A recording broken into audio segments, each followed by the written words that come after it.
Hello friends, welcome to our channel CSC study. जैसे कि इससे प्रीवियस वीडियो में हमने डेटाबेस में क्या रीड किया था, नेटवर्क डेटा मॉडल। आज का हमारा टॉपिक है रिलेशनल डेटा मॉडल कि रिलेशनल डेटा मॉडल क्या होता है, इसकी definitions and advantages, disadvantages plus diagram and example. तो आइए स्टार्ट करते हैं इसकी डेफिनेशन से। The relational model is based on the concept of a relation. Relational model जो है वो किसके ऊपर बेस करता है? रिलेशन के कॉन्सेप्ट पर बेस्ड करता है। Is based on the concept of the relation which is physically represented as the table. In the model the tables are used to hold the information about the object to be represented in the DBMS. A relation is represented as the two-dimension table in which the dimension tables in a shows the row and the columns individual record and the columns corresponding to the attribute.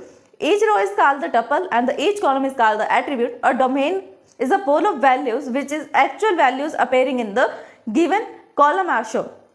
वो कह रहा है कि relational जो database होता है, model होता है, वो किसके ऊपर बेस करता है? रिलेशन पे बेस करता है। और उसको रिप्रेजेंट करने के लिए, फिजिकली रिप्रेजेंट करने के लिए हम किसका यूज करते हैं? टेबल्स का। टेबल के फॉर्म में जो डेटा स्टोर होगा उसको हम बोलेंगे relational data model.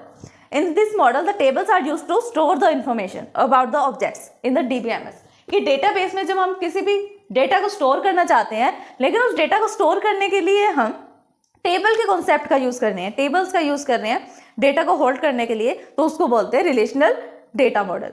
It is represented in the DBMS. और रिलेशन इज हम टेबल का यूज कर रहे हैं तो हमारे पास रिलेशन जो है वो टू डायमेंशन में दिखेगा, एक तो रो वाली फॉर्म में और कॉलम्स में, रो में एंड कॉलम्स में। रो को हम क्या बोलेंगे? रो को हम बोलेंगे इंडिविजुअल टपल एंड कॉलम्स को हम क्या बोलेंगे? Individual attribute. रो को बोलेंगे टपल एंड कॉलम्स को बोलेंगे attribute. A domain is a pool of value which is actual value appearing in the given column and row. अब डोमेन क्या होता है? डोमेन का मतलब होता है कि कॉलम का जो हमने डोमेन लिया है, सेट करा है, उस डोमेन से रिलेटेड वैल्यूज ही आनी चाहिए उस पर्टिकुलर कॉलम में। कैसे? जैसे मैंने एक कॉलम लिया टेबल में और उसका नेम लिख दिया मैंने नेम, और एक और कॉलम लिया उसका नाम लिख दिया मैंने रोल नंबर। टू कॉलम्स लिए मैंने टेबल में, नेम और रोल नंबर।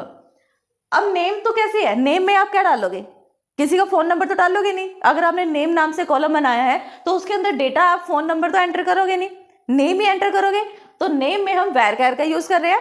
और जब हमने रोल नंबर लिया है, रोल नंबर में आप फर्स्ट नेम लास्ट नेम नहीं डालोगे, रोल नंबर ही डालोगे 1 2 3 4, या किसी का लार्ज नंबर है 101 102 ऐसे नंबर है, तब भी उसके अंदर रोल नंबर में सिर्फ इंटीजर वैल्यू ही एंटर होगी। तो जो ये कॉन्स्टेंट्स बन जाते हैं ना, कि आपने जिस नेम से कॉलम लिया है, जो भी टाइप की आप वैल्यू डालना चाहते हो सेम टाइप होना चाहिए कॉलम में। ये नहीं है कि मेरे को 10 रो बनानी है नेम की, तो नेम में मैंने अगर 5 रो में तो मैंने लिख दिया नेम, उसी 5 रो में मैंने नीचे लिख दिया फोन नंबर, वो भी सिर्फ नेम के कॉलम में।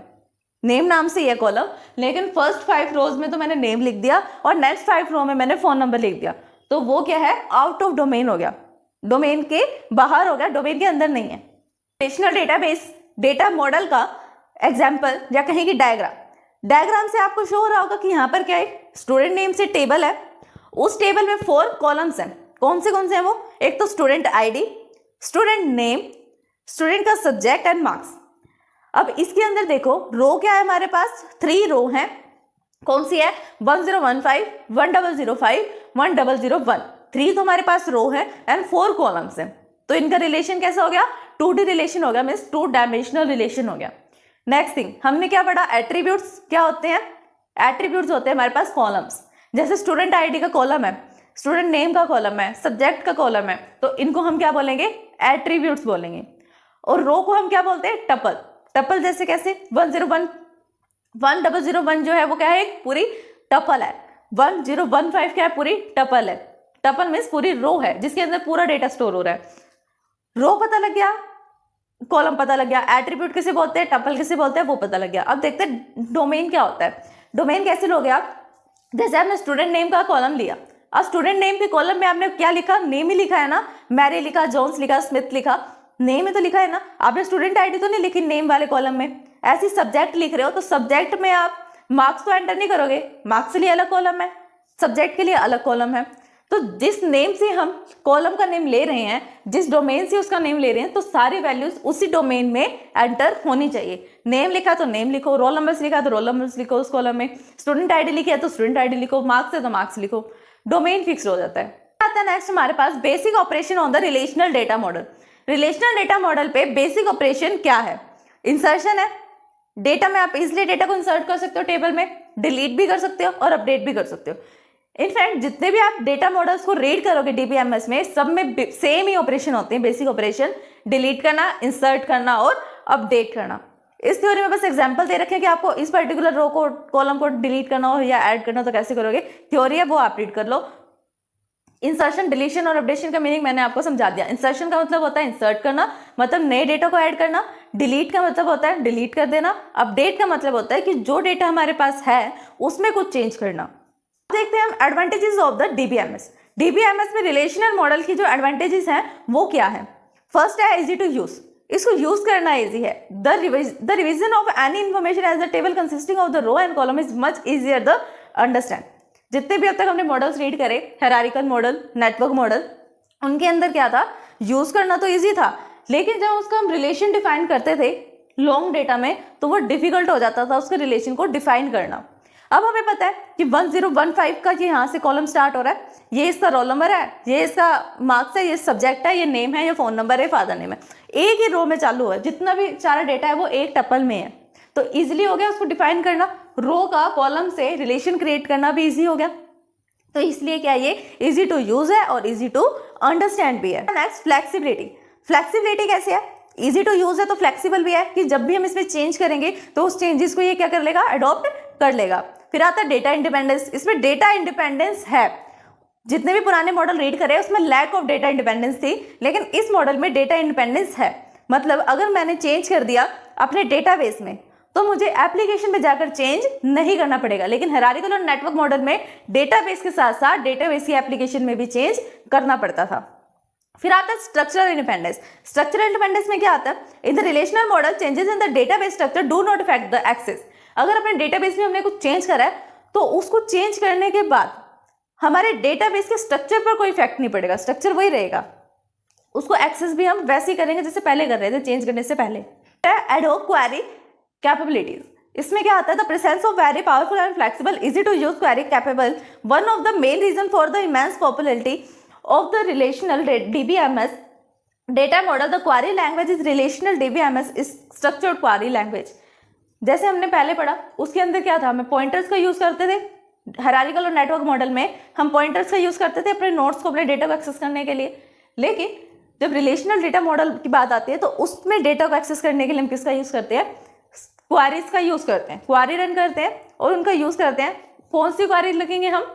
स्ट्रक्चर्ड क्वेरी लैंग्वेज, एसक्यूएल का यूज करेंगे डेटा को एक्सेस करने के लिए, एसक्यूएल की क्वेरीज का यूज करेंगे। फिर आता है next design, implementation, maintenance and use to easy.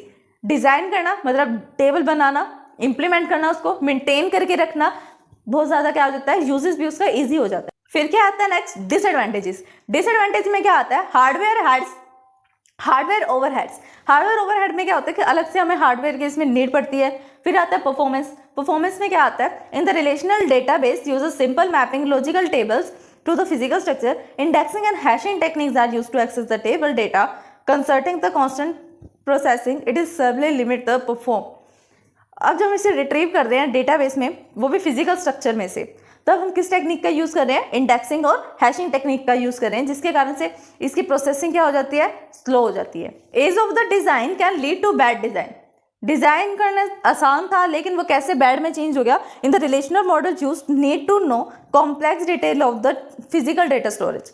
जब हम रिलेशनल डेटा मॉडल का यूज करते हैं तब हमें यह पता होना चाहिए कि एक्चुअल में डेटा, फिजिकली डेटा कहाँ जाकर स्टोर होता है, कैसे स्टोर हो रहा है। This ease of design ahead will lead to the development and maintaining implement very poorly.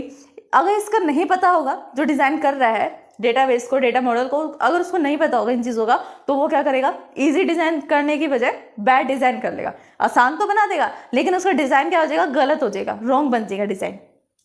ये थे इसके डिसएडवांटेजेस। अब हम करते हैं comparison between the hierarchical, network and relational model.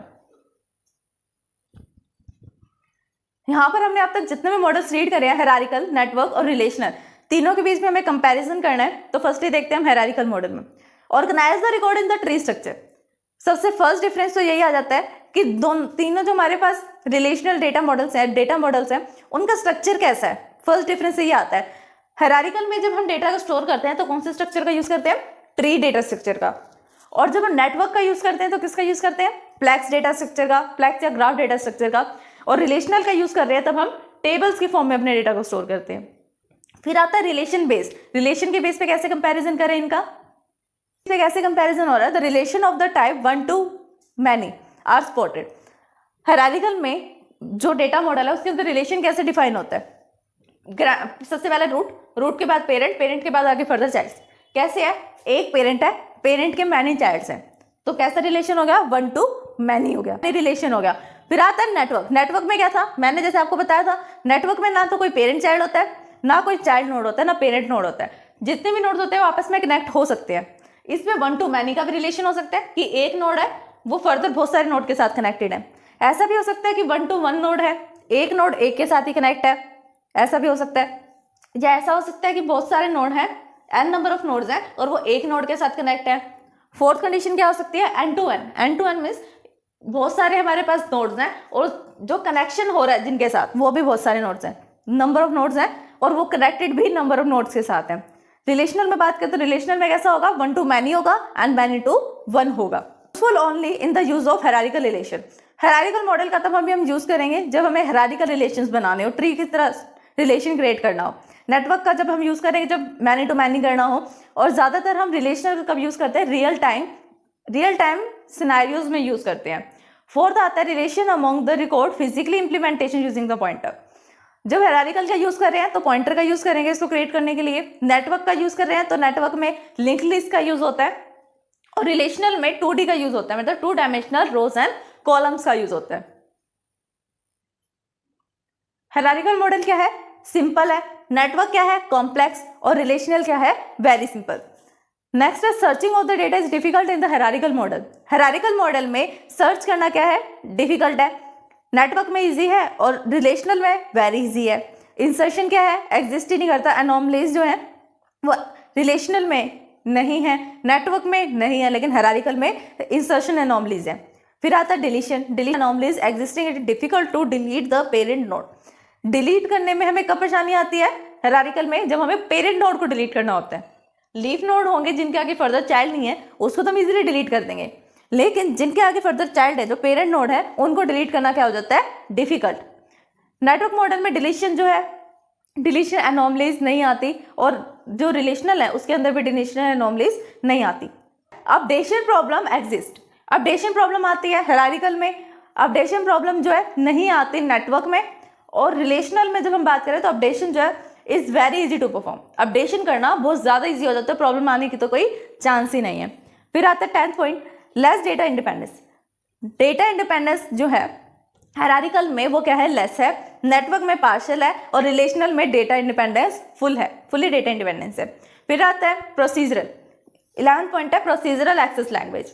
Procedural access language हम यूज करते हैं हायरार्किकल में, प्रोसीजरल एक्सेस लैंग्वेज हम यूज करते हैं नेटवर्क में, लेकिन रिलेशनल में हम कौन से यूज कर रहे हैं, non procedural language which is structure query language. फिर आता है 12th point, IMS DBMS use this model. IMS और DBMS जो है कंपनीज वो इसको यूज करती हैं हायरार्किकल मॉडल का। VAX DBMS, SUPRA, DBMS etcetera are use this model, the network model. Oracle, SQL server, DBMS etcetera use this model, the relational model. तो ये था आज का हमारा टॉपिक, रिलेशनल मॉडल में एडवांटेज, डिसएडवांटेज और basic concept plus comparison between the 3 models, hierarchical, network and relational model. अगर इस वीडियो को समझने में आपको कोई भी परेशानी आती है देन आप हमें कमेंट कर सकते हैं। Thanks for watching my video. Videos को लाइक, शेयर, सब्सक्राइब करना, कमेंट करना ना भूलें।